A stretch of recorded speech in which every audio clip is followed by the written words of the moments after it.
Imagine आपने घर बनाया, फिर सोचा चलो सोफा चेंज कर लेते हैं, वॉल्स को रीपेंट कर देते हैं या एक नया रूम बना देते हैं।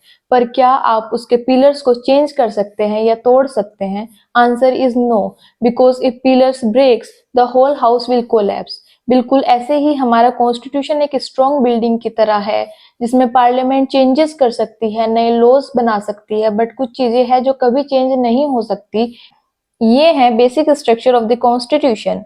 In 1970, when the Kerala government tried to seize Kesavananda Bharati's temple land under a new law, तब उन्होंने हिम्मत दिखाई और न्याय के लिए आवाज उठाई और सुप्रीम कोर्ट पहुंच गए। फिर आया 1973 का हिस्टोरिक जजमेंट, जब सुप्रीम कोर्ट ने कहा पार्लियामेंट कॉन्स्टिट्यूशन को अमेंड कर सकती है, बट इसके बेसिक स्ट्रक्चर को डिस्ट्रॉय नहीं कर सकती। But what exactly the basic structure? ये वो फाउंडेशन है जो भारत को एक डेमोक्रेटिक कंट्री बनाता है। सोचो, अगर फंडामेंटल राइट्स ही ना हो, no freedom of speech, no equality, या सोचो एक दिन डेमोक्रेसी ही खत्म हो जाए और कोई इलेक्शन ना हो। अगर बेसिक स्ट्रक्चर ना होता तो किसी भी गवर्नमेंट के पास ये पावर होती कि वो कॉन्स्टिट्यूशन को अपनी मर्जी से बदल सकती थी। That's why it protects our democracy.